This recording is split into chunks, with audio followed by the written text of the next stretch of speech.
ဒီဇလန်ကပလတ်စတစ်အင်ဂျီဝတ်ထားတဲ့မိန်းကလေးတယောက်ကြောင်းမှာအခုကိုနော့ကသူ့အရင်ကတန်းလျားအိမ်မှာနေတော့ကကြုံခဲ့ရတဲ့ထိတ်လန့်စရာအတွေ့အကြုံကိုပြောပြပေးမှာပါလွန်ခဲ့တဲ့အနှစ်20လောက်ကိုပြန်သွားကြည့်အောင်ဇလန်လေးကဘယ်လိုမျိုးဖြစ်မလဲအခုကိုနော့ကိုဖုံးဆက်လိုက်ရအောင်အရင်ဆုံးကိုနော့ကိုနှုတ်ဆက်လိုက်ပါအောင်မယ်မင်္ဂလာပါကိုနော့မင်္ဂလာပါဗျအတန်ကကြည့်ရတာတက်ကြွနေတာပဲအခုမှနိုးတာလားဒါမှမဟုတ်မအိပ်ရသေးတာလားကျွန်တော်မအိပ်ရသေးဘူးဗျအိုးဒီလိုမျိုးဇလန်ပြောပြတာဒါပထမဆုံးချိန်လားစိတ်လှရှားနေလားနည်းနည်းတော့ရှိတာပေါ့လေလိုင်းပေါ်မှာဇလန်ပြောပြတာဒါကျွန်တော်အတွက်ပထမဆုံးကြုံပါဟောအဆင်ပြေမှာပါဗျာတကယ်တော့ကိုနော့အတန်ကလုံးဝမတုံပါဘူးဟုတ်ကဲ့ခမ ्या ပြောတာမှန်ပါတယ်โอเคဒါဆိုရင်ဇလန်တစ်ပုတ်ကိုပထမဆုံးချိန်ပြောပြတာဖြစ်တဲ့အတွက်ခမ ्या ကိုနည်းနည်းလောက်မီးကြည့်အောင် The Ghost Radio ရဲ့အဖွဲ့ဝင်ဖြစ်တာဘယ်လောက်ကြာပြီလဲကျွန်တော်နားထောင်နေတာတော့ကြာပြီဒါပေမဲ့စနေတနင်္ဂနွေတိုင်းတော့ဓာတ်ရိုက်မနားထောင်ဖြစ်ဘူးဆိုလိုတာကခမ ्या က live နားထောင်တဲ့အဖွဲ့ထဲမှာမပါပေမဲ့ပြန်ဖွင့်နားထောင်နေတာပေါ့ဟုတ်တယ်အဲ့လိုမျိုးပေါ့ကျွန်တော်ကအိတ်မပြောတတ်လို့လीအိုးခမ ्या ပုံမှန်ဆိုဘယ်ချိန်အိတ်လိရှိလဲညနေ3နာရီကနေည10နာရီလောက်ထိအဲ့ဒီအချိန်လောက်ပေါ့ဒါပေမဲ့စနေတနင်္ဂနွေဒီမှာတော့နည်းနည်းနှောက်ကြမယ်ည12နာရီဒါမှမဟုတ်အဲ့ဒီလိုမျိုးပေါ့အိုးဂျိမ်းစ်အတွက်ကတော့ည12နာရီဆိုတာလုံးဝနှောက်ကြတာမဟုတ်ပါဘူးအဲ့ဒါဆိုဒီနေ့ကတော့နည်းနည်းခက်နိုင်တယ်မနက်3နာရီတောင်ရှိတော့မယ်ကိုနော့မဟုတ်ပါဘူးအဆင်ပြေပါတယ်ကျွန်တော်လုံနိုင်ပါတယ်အိမ်မငိုက်သေးပါဘူးโอเคသိချပြီလားနေ့ကင်းဘက်မှာအများကြီးအိတ်ထားလို့ပါဝါဝလင်းလင်းအိတ်ထားတာပေါ့မဟုတ်လားစွမ်းအင်นี่အပြည့်အဝပြန်ဖြည့်ပြီးပြီဆိုရင်တော့ဇလန်းကိုဖြည်းဖြည်းချင်းပြောပြပါအောင်အချိန်ယူပါရေတောက်ပြီးအနားယူရင်ပြောပါโอเคနော်ပလတ်စတစ်အင်ဂျီဝတ်ထားတဲ့မိန်းကလေးအကြောင်းပေါ့ကိုနော့ကိုအဲ့ဒီဇလန်းလေးပြောပြခိုင်းလိုက်ပါမယ်โอเคဟုတ်ကဲ့2006ခုနှစ်လောက်ကပေါ့လွန်ခဲ့တဲ့နှစ်တွေကပေါ့ကျွန်တော်အခန်းတစ်ခန်းငှားနေခဲ့တယ်နှစ်ထပ်တန်းအိမ်လေးပါဟုတ်ကဲ့အခန်း10ခန်းလောက်ရှိတဲ့တန်းအိမ်ပါကျွန်တော်ကအောက်ထပ်အစွန်ဆုံးအခန်းမှာနေတာငှားနေတဲ့ပထမလမှာတော့ဘာမှမှားယွင်းတာမရှိပါဘူးအခန်းရဲ့ပတ်ဝန်းကျင်ကလည်းကြောက်စရာမကောင်းဘူးအရာအားလုံးကပုံမှန်ပါပဲဒါပေမဲ့အခန်းကနည်းနည်းတီးတယ်ဇီးနှုံးကြောင့်တိတ်မကြည့်ဘူးပထမလမှာတော့ပြဿနာမရှိပဲအိတ်ခဲ့ရတယ်ပြဿနာကဒုတိယလကျမှစပေါ်လာတာဒုတိယလရဲ့တညမှာကျွန်တော်အိမ်မက်ထဲမှာပလတ်စတစ်အင်ဂျီနဲ့ဘောင်းဘီတိုဝတ်ထားတဲ့အမျိုးသမီးတယောက်ရှိနေတယ်ဟုတ်ကဲ့သူကကျွန်တော်နဲ့အတူနေချင်းတယ်လို့ပြောတယ်ရှင်နဲ့အတူနေလို့ရမလားလို့မေးတယ်အိမ်မက်ထဲမှာကျွန်တော်ကနောက်တက်တော့သူ့ကိုပြောလိုက်တယ်โอเคလီမင်းနေချင်းရင်ထီကနန်းနေပြီအဲ့ဒါဆိုပြီးနေမယ်လို့သူကကျွန်တော်ကိုထီကနန်းနေပြီးတယ်အဲ့ဒါနဲ့ကျွန်တော်လည်းသူပြောတဲ့အတိုင်းထီဝယ်လိုက်တာပေါ့ဒါပေမဲ့ထီထွက်လာတော့ကျွန်တော်မပေါက်ဘူးကျွန်တော်တိတ်မစင်းစားမိပဲဒါကတာမန်အိမ်မက်တစ်ခုပါပဲဘာမှမပြင်းထန်ပါဘူးလို့တွေးလိုက်တယ်ပြီးတော့ထီထွက်ပြီး2ရက်3ရက်လောက်မှကျွန်တော်အခန်းထဲမှာအိမ်နေတော့အရန်နောက်ကျနေပြီမနက်1နာရီဒါမှမဟုတ်2နာရီလောက်ပေါ့တယောက်ယောက်ဒါမှမဟုတ်တစ်ခုခုကဖိထားသလိုမျိုးပေါ့အဲ့ဒီမှာကျွန်တော်လှုပ်လို့မရတော့ဘူးပြီးတော့စပင်းတွေကကျွန်တော်မျက်နှာကိုလာထိနေတယ်လို့ခံစားရတယ်။အိုးဒါပေမဲ့ကျွန်တော်လှုပ်လို့မရတော့အဲ့ဒီစပင်းတွေကိုဖယ်လို့မရဘူး။အဲ့ဒါနဲ့မျက်လုံးကိုဖြည်းဖြည်းချင်းဖွင့်ကြည့်လိုက်တယ်။မျက်လုံးဖွင့်လိုက်တဲ့အခါမြင်လိုက်ရတာကကျွန်တော်အိမ်မက်ထဲကအမျိုးသမီးပါပဲ။သူကကျွန်တော်ဂရင်ခေါင်းရင်းမှာထိုင်နေတာ။အဲ့ဒါကတစ်သားခေါင်းရင်းဟောင်းကြီးဗျ။ပစ္စည်းတွေတင်လို့ရတဲ့အမြင့်ကြီးပေါ့။သိတယ်မလား။မဟုတ်ဘူးလား။ဟုတ်ကဲ့။အဲ့ဒီမှာ तू ကထိုင်နေပြီးခြေထောက်နှစ်ချောင်းကိုကျွန်တော်ပခုံးပေါ်မှာတင်ထားတာပြီးတော့ကျွန်တော်ကိုကြည့်ဖို့ငို့လိုက်တယ်သူ့စပင်ကြီးကကျွန်တော်နဖူးမျက်နှာပါးရီနဲ့ထိတဲ့အထိပဲအိုးကျွန်တော်မြင်လိုက်တော့လန့်သွားပြီးခုန်ထချင်မိမဲ့အတန်လည်းမထွက်နိုင်ထလည်းမထွက်နိုင်ဘူးအဲ့ဒါနဲ့မျက်လုံးပြန်မိတ်လိုက်ပြီးကိုပြန်ပြောနေမိတယ်နာနေမကောင်းလို့ဖြစ်မှာပါဒါကြီးကမဟုတ်သေးဘူး तू ကခုထိဒီလိုလုပ်နေတော့လားငါ့ကိုချောက်ဖို့ကြိုးစားနေတော့မေလားလို့ဒါကလုံးဝအဆင်မပြေဘူးလေအဲ့လိုမျိုးပေါ့ကျွန်တော်မျက်လုံးကိုဒီလိုပဲမှိတ်ထားလိုက်တယ်ထပ်ဖွင့်ဖို့မရဲတော့ဘူး ဘာလို့လဲဆိုတော့ဖွင့်လိုက်ရင်ဘာတွေထက်ကြုံရမလဲမသိလို့ပါ9မိနစ်လောက်နေတော့ပခုံးကြီးပေါ့သွားတယ်လို့ခံစားရတယ်ပခုံးကြီးပေါ့သွားတာနဲ့ကျွန်တော်ချက်ချင်းထလိုက်တယ်ဒီတစ်ခါတော့ထိုင်နေရကနေခုန်ထပြီးပတ်ဝန်းကျင်ကိုလှည့်ကြည့်လိုက်တယ်ဟေးကျင်းငါ့ကိုတယောက်ယောက်ကထီကနန်း3လုံးလာပြီးဘူးတဲ့သီလားဒါပေမဲ့အဲ့ဒီတုန်းကငါကမယုံလို့မဝယ်လိုက်မိဘူးတကယ်တမ်းထီထွက်တဲ့နေ့ကျတော့သူတို့ပေးတဲ့အတိုင်းကနန်း3လုံးကကွက်တီထွက်လာတာ တကယ်ကြီးလားနှမျောစရာကြီးဒါဆိုသူတို့ကနင့်ကိုမလဲစားဘူးပေါ့ အေးလေဒီတခါတော့သူတို့ငါ့ကိုမလိမ်ဘူးအဲ့ဒီနောက်ပိုင်းသူတို့ကိုထပ်မတွေ့ရတော့ဘူးငါအခန်းထဲမှာတစ်နှစ်လောက်နေသွားပြီးအိမ်မက်ထဲမှာပဲနောက်ဆုံးလာပြတော့တာငါလည်းစဉ်းစားနေတာသူတို့ကဘယ်ကနေရောက်လာတာပါလိမ့်လို့ငါအခန်းထဲမှာအတူနေဖို့ခွင့်တောင်းနေအောင်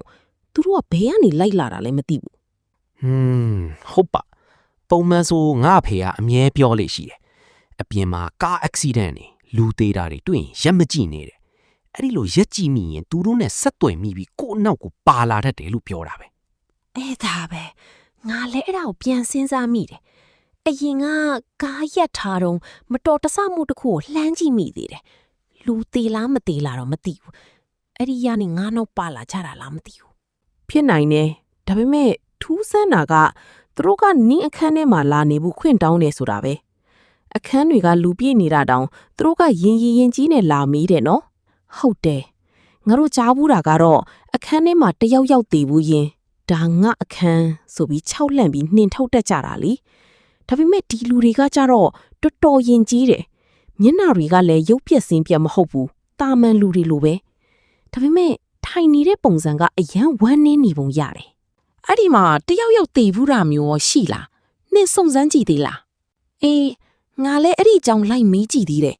ဒါပေမဲ့ဘသူမှတည်တည်ချာချာမသိကြဘူးအဲ့ဒီကအိမ်ငါးတွေက3-4လဆိုပြောင်းသွားကြတာဆိုတော့ဘသူမှဘာဖြစ်ခဲ့လဲမသိကြဘူးလေကြည့်ရတာတဏီယာကနေနင်းတော့ကိုတကယ်လိုက်လာတာထင်တယ်ဒါပေမဲ့တရေကောင်းနဲ့တွေ့တာတော့တော်သေးတာပေါ့ကောင်းနေဆိုပေမဲ့ပထမဆုံးစတွေ့တော့ကတော့ငါအော်တောင်အော်မိမလို့သူကငါပခုံးပေါ်ကိုလာနင်းထားတာဘလောက်တောင်လေးလဲဆိုတာငါခံစားလို့ရတယ် ဟိုးဖျားကြီးကြောက်စရာကြီးဘာဆက်ဖြစ်လဲ သူကငါပခုံးပေါ်နင်းပြီးငါ့ကိုငုံကြည့်နေတာငါဆိုကြောက်လုံးလို့အော်ချင်ပေမဲ့အတန်ကထွက်မလာဘူးလှုပ်လို့လည်းမရဘူးငါ့ကိုဖိထားတယ်လို့မျိုးကြီး သူငုံကြည့်တဲ့ချိန်မှာမျက်နှာကိုမြင်ရလား မမြင်ရဘူးအခန်းထဲကမောင်နေတာရဲ့သူကမျက်နှာကိုတစ်ခုခုနဲ့ဖုံးထားတယ်လို့ဖြစ်နေတာရဲ့ကြောင့်မျက်လုံးချင်းလည်းမစုံမိဘူးငါလည်းကြောက်လွန်းလို့မျက်လုံးကိုပဲတင်းတင်းမိတ်ထားလိုက်တယ်မျက်လုံးဖွင့်လိုက်လို့သွေးတွေဘာတွေစီးကျနေရမြင်ရမှာဆိုလို့လေ အဲ့ဒီလူမျိုးကြီးတော့တော်တော်ကြောက်ဖို့ကောင်းတာပဲသူတို့ကထွက်သွားလိုက်ပြန်ပေါ်လာလိုက်နဲ့ဖြစ်နေအောင်ပါပဲနော် တစ်စစ်တနာရီ16အခန်းတွေအားလုံးလူပြည့်နေပြီဆိုတော့သူတို့ကဘာမှလာတောင်းမှမဟုတ်တော့ဘူးဟုတ်ပါတယ်ဥပမာအခန်းတစ်ခန်းထဲမှာတယောက်ယောက်တည်သွားတယ်ဆိုပါစို့ကျွန်တော်တို့ကြားဘူးသလောက်ဆိုရင်တရေတွေကသူတို့ကိုသူတို့အခန်းပိုင်ရှင်လို့ပြောတတ်ကြတယ်ဟုတ်တယ်သူတို့အိမ်လားစာမပေးရင်တောင်ကျွန်တော်တို့အခန်းထဲဝင်သွားတဲ့အခါသူတို့ကိုတွေ့ရတတ်တယ်ညာသောအဖြစ်တော့သူတို့ကထွက်သွားဖို့ပြောပြီးဒါငါတို့အခန်းဒါငါအခန်းလို့ပြောကြတာပေါ့ဟုတ်တယ်ဒါပေမဲ့ဒီတစ်ခါကျတော့သူတို့ကရင်ရင်ကြီးကြီးလေးလာမေးကြတယ်ဟုတ်တယ်သူတို့ကရင်ရင်ကြီးကြီးလာမေးကြတာကျွန်တော်တို့သူတို့ကိုတွေးတဲ့အခါရုပ်ပြက်ဆင်းပြက်ကြီးဖြစ်မနေဘူးတာမန်လူလိုပဲဒါပေမဲ့ထိုင်နေတဲ့အခါနည်းနည်းဝမ်းနည်းနေတဲ့ပုံစံမျိုးပေါ့10:50လေးကြည့်ရတာဝမ်းနည်းနေပုံပဲကျွန်တော်တို့လည်းသူတို့ဝမ်းနည်းမှန်းခံစားရပေမဲ့2လလောက်ပဲနေခဲ့ကြတယ်ဒါဆိုအက်ဆီဒန့်ဖြစ်လို့တည်တာမျိုးမဟုတ်ဘဲနဲ့မစ္စတာနော့ခမားမြင်လိုက်တဲ့အခန်းတန်းလျားထဲမှာအရင်ကဒီလိုလူသေးတဲ့ဖြစ်ရမျိုးတွေရှိဘူးလားဒါမှမဟုတ်အဲ့ဒီလိုမျိုးတစ်ခုခုပေါ့ဟုတ်တယ်ကျွန်တော်လည်းမေးကြည့်ပါသေးတယ်ဒါပေမဲ့ဘယ်သူမှမပြောပြဘူးဘယ်သူတည်လင်းမတည်ဘူးလားဆိုတာဘယ်သူမှမသိကြဘူးအော်ဘာလို့လဲဆိုတော့အဲ့ဒီမှာနေတဲ့သူအများစုက3လ4လလောက်ပဲငှားကြတာ3လပြည့်ရင်ထွက်သွားကြတာလीโอเคအဲ့ဒါကြောင့်ဘယ်သူမှဘာဖြစ်ခဲ့လဲဆိုတာမသိကြတာအော်ဒါပေမဲ့ကျွန်တော်တို့တွေးမိတာကသူတို့ကတခြားတနေရာရာကနေလိုက်လာတာများလားလို့ ဒါပေမဲ့မစ္စတာနော့ဘအနေနဲ့ကျင်နာတက်တဲ့တရေနဲ့တွေ့ရတာကံကောင်းတာပေါ့ဟုတ်တယ်သဘောကောင်းတယ်လို့ယူဆရတာပဲအိုးဒါပေမဲ့ကျွန်တော်ပထမဆုံးအချိန်တွေ့တော့ကသာအော်နိုင်ရင်အော်မိမှာပဲအာသူကပေးမှထိုင်နေတာလေဟုတ်တယ်အရန်ကြောက်ဖို့ကောင်းတာကျွန်တော်ပခုံးပေါ်ကိုနင်းထားသလိုပဲပခုံးကြီးကတခဲကိုလီးလန့်နေတာခံစားရတယ်ဟာဘာကြီးလဲသူကကျမပခုံးပေါ်တက်ခွာပြီးကျမကိုငုံကြည့်နေတာဟိုးဖះကြီးကျမသာအော်နိုင်ရင်အော်ပြစ်လိုက်မှာဒါပေမဲ့ကျမအော်လို့မရဘူးလှုပ်လို့လည်းမရဘူးသူကကျမကိုစိုက်ကြည့်နေတယ်လို့ပဲအော်သူငုံကြည့်တဲ့အချိန်သပင်တွေကမျက်နှာကိုဒီလိုမျိုးအုပ်နေတာဆိုတော့မျက်လုံးချင်းမစုံမိဘူးပေါ့သူ့မျက်လုံးတွေကိုမမြင်ရဘူးမဟုတ်လားဟုတ်တယ်မှောင်လဲမှောင်နေတာကိုညာကြီးလဲဖြစ်နေသပင်တွေကလည်းအောက်ကိုတွဲကျနေပြီးမျက်နှာကိုဖုံးထားတာကျမတို့လည်းဖယ်လို့မရဘူးဒါကြောင့်နောက်ထပ်ဘာရီမြင်ရအောင်မလဲဆိုတာကြောက်လို့မျက်လုံးမဲမိတ်ထားလိုက်တော့တယ်အော်အဲ့ဒါဆိုမျက်လုံးမိတ်ထားတာပိုအဆင်ပြေတာပေါ့ဟုတ်တယ်မျက်လုံးဖွင့်ကြည့်လိုက်လို့သွေးတွေဘာတွေစီးကျနေတာမျိုးတွေ့ရင်လန့်သွားအောင်မယ်လीဟုတ်တယ်ဒါပေမဲ့ तू ကအကြာကြီးမနေပါဘူး9မိနစ်လောက်ပါပဲ12နာရီ44ပြီးတော့ तू ပြန်သွားတာပဲ तू နေမကောင်းဖြစ်နေပြီးဘာလုပ်ရမှန်းမသိလို့ညင်းညူနေရတဲ့ကြားတဲ့ तू ကဘာလာခြောက်နေသေးတယ်အစင်မပြေလိုက်တာဟုတ်တယ် तू ကထွက်သွားတယ်ဆိုပေမဲ့သူ့ကိုယ်သူအမြင်လာပြတတ်တယ်အခန်းထဲကိုဝင်လာပြီးကတင်ဘေးမှာလာထိုင်နေကျွန်တော်တို့ရှိနေတာကို तू သိစေချင်တယ်လို့မျိုးဒါမှမဟုတ် तू ရှိနေတာကိုတွေးစေချင်တယ်လို့မျိုးပေါ့တပတ်ကို3ချိန်လောက်နှိတိုင်းလိုတွေ့ရတယ်။အိုးဒါပေမဲ့ကျွန်တော်ကုသိုလ်လုပ်ဖို့ဘုန်းကြီးတွေကိုစွန့်ကပ်ဖို့ဘာညာတွားလို့ဖြစ်သေးတယ်။ဟုတ်တယ်စွန့်လောင်းပေးခဲ့ပါတယ်။သူ့ကိုတတိယမိတိုင်းစွန့်လောင်းပေးတယ်။အဲ့ဒီကာလအတွင်းမှာသူ့အတွက်ရည်စူးပြီးစွန့်လောင်းပေးခဲ့ပေမဲ့နောက်ပိုင်းကျတော့ရက်သွားတယ်။အဲ့ဒါကြောင့်သူက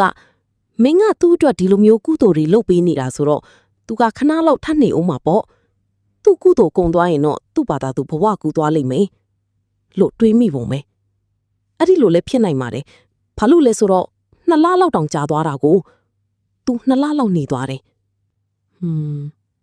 ဒါနဲ့ဒီမတိုင်ခင်ကဒီလိုမျိုးတွေမြင်ရတတ်တဲ့စက်ထမအာယုံရှိလားဟုတ်တယ်ရှိတယ်ခဏတွေ့ဘူးပါတယ်တခါတလေတွေးလိုက်ပျောက်သွားလိုက်ပေါ့ခဏပဲမြင်လိုက်ရတာမျိုးပေါ့ဒါပေမဲ့ဒီတစ်ခါကျတော့ကြောက်ဖို့ကောင်းတယ်ဟုတ်တယ်ဒီတစ်ခါကျတော့အရန်ကိုအထင်သားပဲဒီတစ်ခါကခမားပြောတဲ့ခဏတာမြင်လိုက်ရတဲ့မြင်ကွင်းအကြောင်းလေးပြောပြပါအောင်အဲ့ဒီလိုမျိုးလားနောက်ထပ်ဇလန်တစ်ပုဒ်ရှိသေးတယ်အဲ့ဒါကတော့ကျွန်တော်အကြောင်းကျမသိတဲ့အိမ်ကြီးချင်းကောင်မလေးတယောက်ရှိတယ်ငငယ်ကလေးကအတူတူကစားလာကြတာသူကအမှုပညာကျောင်းသူပေါ့ဟုတ်ကဲ့အဲ့ဒါနဲ့သူကခဏလောက်လေဖြတ်တယ်လို့မျိုးဖြစ်ပြီးနေမကောင်းဖြစ်သွားတယ်သူဆေးရုံတက်ရတော့ကျမတငယ်ချင်းနေနဲ့အတူသွားတဲ့မီးတယ်ဆေးရုံမှာလာတာဆောင်လို့ထိုင်လို့ရတဲ့နေရာလေးရှိတယ်လीဟုတ်ကဲ့အဲ့ဒီမှာထိုင်နေတော့ကျမမျက်လုံးကတခုခုကိုသွားမြင်မိတယ်ငါပြဿနာရှာနေတာလားတခုခုများမြင်နေတာလားလို့တောင်ကိုပြန်မီးမိတယ်အဲ့ဒီလာတာဆောင်ဘက်ကိုတဲကြီးစိုက်ကြည့်နေမိတာ14နာရီ40အဲ့ဒီလာတာဆောင်မှာထိုင်းဝတ်စုံအပြည့်စုံနဲ့လူတစ်ယောက်ထိုင်နေတာကိုတွေးလိုက်တာဟုတ်လားလာတာဆောင်မှာကျမကိုကြောပြီးထိုင်နေတာဟုတ်ကဲ့အဲ့ဒါကိုမြင်နေရပေမဲ့ကျမနဲ့ပါလာတဲ့သူကတော့ကျမပုံစံထူးဆန်းနေတာကိုမြင်ပေမဲ့ဘာမှမမီးဘူးကျမကလည်းအဲ့ဒီလူလှည့်ကြည့်လာမှကြောက်လို့ကိုနည်းနည်းကြွေထားမိတယ်ဟုတ်တယ်ကျမကြည့်နေတာကိုသူသိသွားပြီးလှည့်ကြည့်လာမှကိုတကယ်ကြောက်တာဒါပေမဲ့သွားတဲ့မေးတာမပြီးသေးပဲစောပြန်ရင်လည်းမရင်ကြီးရာရောက်မှာဆိုလို့တနာရီလောက်အောင်ပြီးထိုင်နေလိုက်ရတယ်အဲ့ဒါနဲ့ဆက်ထိုင်နေတာပေါ့သူကတော့လှည့်မကြည့်ပဲအဲ့ဒီတိုင်းထိုင်နေတော့ပဲဟုတ်ကဲ့ကျမတို့သတင်းမေးလို့ပြီးပြန်တဲ့အထိသူကအဲ့မှာရှိနေတော့ပဲ15နာရီ18စီးရုံဝါထွက်တော့မှပါလာတဲ့အမကိုပြောပြလိုက်တယ်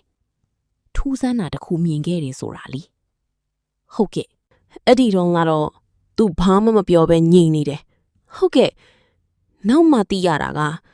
နေမကောင်းဖြစ်တဲ့ကောင်မလေးစေးရုံကဆင်းလာတော့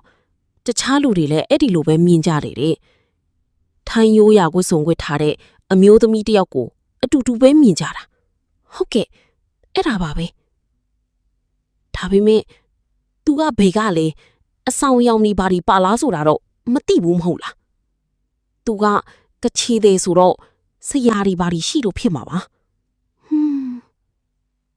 သူ့ကိုစောင့်ရှောက်ပြီးတဲ့ဆရာဒါမှမဟုတ်တခုခုကကာကွယ်ပြီးနေတာဖြစ်နိုင်တယ်ကျမညမတငယ်ချင်းကြောင့်လာတော့မသိချဘူး15နိုင်50ခွန်သူကပွဲတွေမှာကပြဖြော်ဖြီတဲ့သူလေဒီနေ့တော့ချက်သီးတွေထပြန်ပြီစောင့်ရှောက်တဲ့ဝိညာဉ်လိုမျိုးပေါ့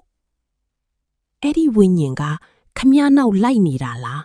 ဒါမှမဟုတ်နေမကောင်းတဲ့သူချက်ချင်းပြန်ကောင်းလာအောင်ကာကွယ်ပေးတာလားမသိဘူးနော်သူတို့ဆေးရုံမှာတိတ်မကြလိုက်ဘူးမလားဟုတ်တယ်ချက်ချင်းဆင်းလာတာ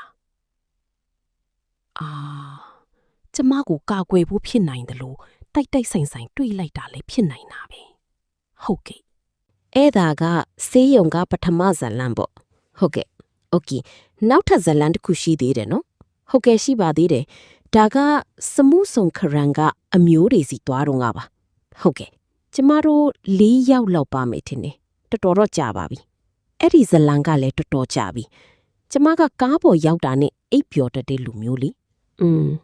မနှက်ဖြစ်ဖြစ်ညဖြစ်ဖြစ်ကားပေါ်တရင်အိပ်တာပဲအိပ်ပုတ်ကြည့်တာပေါ့ဟုတ်တယ်အိပ်ပုတ်ကြည့်တယ်အဲ့ဒီနေ့ကကားဆရာရဲ့နောက်ခုံမှာထိုင်ပြီးအိပ်ပျော်သွားတာမနက်2နာရီ3နာရီလောက်မောင်းနေကြတာပေါ့ဘန်ကောက်ကနေထွက်လာတာမနက်2နာရီကြီးနော်ဟုတ်တယ်မောင်းနေရင်မီနီတစ်ခုမှရက်လိုက်တယ်ကျမမျက်လုံးကိုဖြည်းဖြည်းချင်းဖွင့်ကြည့်လိုက်တာခေါင်းကပြတင်းပေါက်မှာမိထားတာလေလှည့်ကြည့်လိုက်တော့လမ်းပြီးမှထိုင်နေတဲ့အဖွားကိုတယောက်ကိုတွေ့လိုက်တယ်မုတ်တီတကြားလုံးကြီးရောင်းနေတာဟုတ်ကဲ့ကျမစဉ်းစားမိတာကဟာဒီအဖွားကြီးတလောင်းညနဲ့နေတာဘာလို့ဖြစ်စီရောင်းနေတာပါလိမ့်ပေါ့မနဲ့2နာရီခွဲကြီးလေဒါပေမဲ့ तू ကမှန်ကိုလဲလာမခောက်ဘူးဘာဝယ်မလဲလဲမမီးဘူးသူ့ပစ္စည်းလေးတွေကင်ပြီးလမ်းပြီးမှဒီတိုင်းထိုင်နေတာကားကမီးနီမိပြီးသူ့ဘေးတင်ရက်ထားတာ哦ဟုတ်ကဲ့ကျမကြည့်တော့ကြည့်လိုက်ပေမဲ့ဘာမှတော့တိတ်မစင်စားမိဘူးဖြစ်နိုင်တာကအဖွားကြီးတယောက်ထဲရောင်းနေတာလား2ယောက်လားတော့သိချာမသိဘူးသူတို့အိမ်ပြန်မအိတ်ကြဘူးလားလို့ပဲတွေးမိပြီးဆက်အိတ်လိုက်တာကားကလည်းထွက်သွားပြီလေခဏကြာတော့ကျမပြန်နိုးလာတယ်နောက်ထပ်မီးနီတစ်ခုမှရက်နေပြန်ရောအိတ်ချင်မူးတူးနဲ့ဘယ်နာရောက်ပြီလဲသိချင်လို့မျက်လုံးဖွင့်ကြည့်လိုက်တာအဲ့ဒီအဖွားကြီးကိုပဲအရင်နေရာမှာအရင်ပုံစံအတိုင်းထိုင်နေတာထပ်တွေ့ရပြန်ရောအဲ့ဒါနဲ့ကျမကဟဲညီမလေးရဲ့မီးနီကမပွင့်သေးဘူးလားဘာလို့ဒီလောက်ကြာနေတာလဲလို့မေးလိုက်မိတယ်အခုမှမီးစိမ့်တော့မဲ့ပုံပဲလို့ပြောတော့ဘာမီးနီလဲမီးနီ3ခု4ခုတောင်ကြော်လာခဲ့ပြီးတဲ့ဟာဘာဖြစ်တာလဲတခုခုတော့မှားနေပြီဆိုပြီးကျမနည်းနည်းကြောက်လာတယ်ကျမကတော့မီးနီတစ်ခုတည်းမှာပဲရှိနေသေးတယ်လို့ထင်ခဲ့တာလေ18 16ဘာလို့အဲ့ဒီမီးနီမှာဒီလောက်ကြာပိတ်မိနေတာလဲလူမျိုးပေါ်ဟုတ်တယ်ပြီးတော့တောင်းပန်ပါတယ်ဟုတ်ပါတယ်ပြဿနာမရှိပါဘူးရေတံငုံတော့ပါဒါပေမဲ့အဲ့ဒီမီးနီမှာပထမဆုံးအကြိမ်ပိတ်မိနေတဲ့အချိန်မှာကျမကကားထဲမှာညင်းညူပြီးဝိုးဖွားဘာလို့ဒီမှာပစ္စည်းတွေဒီလောက်နောက်ကျမှရောင်းတာလဲလို့ပြောနေခဲ့တယ်ကျမဘေးမှာထိုင်နေတဲ့သူကအဖွားဘယ်မှာလဲဘသူပစ္စည်းတွေရောင်းနေတာလဲဘသူဘာရောင်းနေတာလဲလို့မေးခဲ့တယ်ဒါပေမဲ့ကျမအိတ်ချင်ပြီးအိပ်ပျော်သွားလို့ဘာမှမပြောခဲ့ပါဘူးဟုတ်တယ်ဒါနဲ့ကျမကโอเคလူတိုင်းသူ့ကိုမြင်လိုက်ကြတယ်နောက်ဆုံးတော့သူ့ကိုမြင်လိုက်တာကျမတယောက်တည်းပဲထင်တယ်လို့တွေးမိတယ်ပြီးတော့ကျွန်တော်တို့တခြားနေရာမှာပိတ်မိနေတဲ့အခါသူမကအဲ့ဒီမှာပဲတူညီတဲ့အဝတ်အစားတွေတူညီတဲ့အယောင်ဝတ်စားတွေနဲ့ထိုင်ပြီးပစ္စည်းတွေကိုအရင်လိုပဲရောင်းနေတယ်ဟုတ်တယ်ဒီတစ်ခါတော့ကျွန်တော်အိတ်မပျော်တော့ဘူးကျွန်တော်ဆွေမြ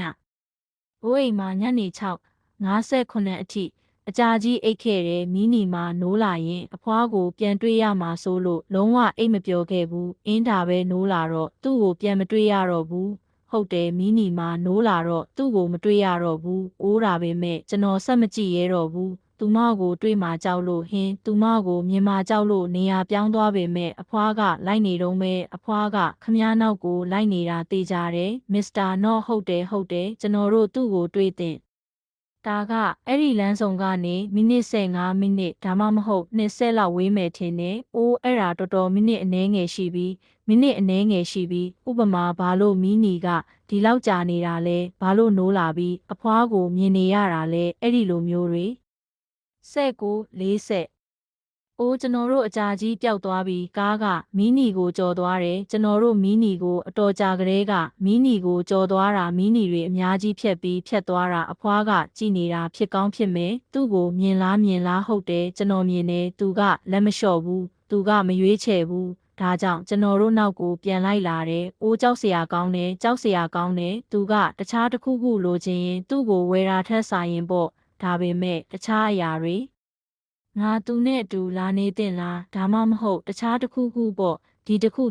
ကအန္တရာယ်ရှိတယ်ဒီတစ်ခုကပိုကြောက်เสียကောင်းတယ်ဟုတ်တယ်ဒီတစ်ခုကပိုကြောက်เสียကောင်းတယ်ဒါပေမဲ့မင်းကမဟုတ်ဘူးတခုခုကိုမြင်တဲ့အခါဘာမှမပြောတဲ့သူဖြစ်တာကကောင်းပါတယ်တချို့လူတွေကအရာတွေကိုအယမ်းရံလို့စွာပြောကြတယ်ဒီတခုကဖြစ်လာတော့မဲပုံပေါ်တယ်ဘာလို့လဲဆိုတော့သူတို့ကများသောအားဖြင့်မပြောကြဘူးအတန်ကြားရင်ဘာမှမလုပ်ဘူး29ဒါမှမဟုတ်တခုခုရနေရရင်ဘာမှမပြောဘူးဘာမှမလုပ်ဘူးတခါတလေသူတို့ကနောက်တစ်နေ့အထိစောင့်ပြီးမှပြောပြလိုက်မယ်ဝိုးအရန်ကောင်းတယ်သူတို့ကချက်ချင်းမပြောဘူးနောက်တစ်နေ့အထိစောင့်ပြီးမှပြောပြလိုက်မယ်တခါတလေ2-3ရက်တောင်စောင့်ပြီးမှပြောပြလိုက်မယ်ငှားထားတဲ့အခန်းအကြောင်းဇလန်းလိုပဲသူတို့တငယ်ချင်းတွေကိုသူတို့သိတဲ့လူတွေကိုဇလန်းအပြည့်အစုံပြောပြဖို့တလကြာခဲ့တယ်သူတို့ကဟေးငါမြင်တယ်ငါအဲ့ဒီမှာရှိတယ်လို့ပဲပြောကြပေမဲ့အသေးစိတ်ကိုတော့မပြောပြကြဘူးသူတို့တငယ်ချင်းတွေသူတို့အခန်းထဲကိုလာမလဲရဲမာကိုကြောက်ကြတယ်မင်းကတချို့လူတွေအတွက်တငယ်ချင်းကောင်းတစ်ယောက်ပါမဟုတ်ဘူးတချို့လူတွေနဲ့ဆိုရင်မင်းကအားလုံးကိုချက်ချင်းပြောပြလိုက်ရုံပဲ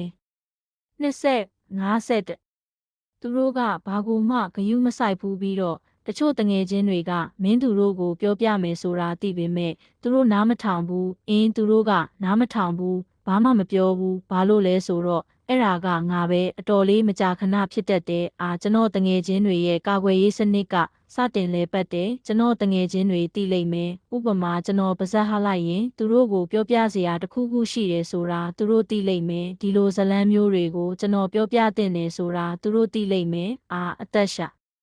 လူတန်ပါဇက်အဟောင်းသားတက်ပြင်းချတန်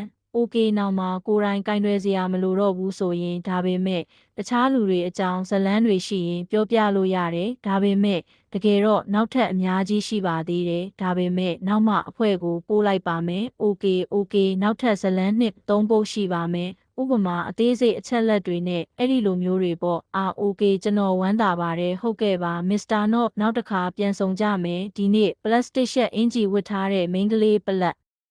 စတေဟုတ်ကဲ့ပါမစ္စတာလွတ်သွားတဲ့သူတွေပြန်ဖွင့်နားထောင်နိုင်ပါတယ်ဇလန်းပြောပြတာပထမဆုံးအကြိမ်ပါဒါပေမဲ့ချောမွေ့စွာစီးဆင်းနေပါတယ်စိတ်လှုပ်ရှားစရာမရှိပါဘူးအဆုံးမှာနောက်ထပ်ဇလန်း2ပုတ်ရှိပါတယ်ဒီညအတွက်အိတ်တော့မလို့လားမစ္စတာနော့ကျွန်တော်အခုအိတ်တော့မယ်အလုပ်လုပ်ရမှာဖြစ်ပြီးစောထားရမယ်ဒီမနက်အလုပ်လုပ်ရမယ်โอเคကျွန်တော်တို့ကအပြစ်သားတွေအတွက်ဖျော်ဖြေပွဲတစ်ခုပဲမဟုတ်လားဘာပဲဖြစ်ဖြစ်အရန်ကျေးဇူးတင်ပါတယ်မစ္စတာနော့ရပါတယ်နှုတ်ဆက်ပါတယ်တချင်းကိုကြည့်ပြီးနားထောင်ပြီးရင်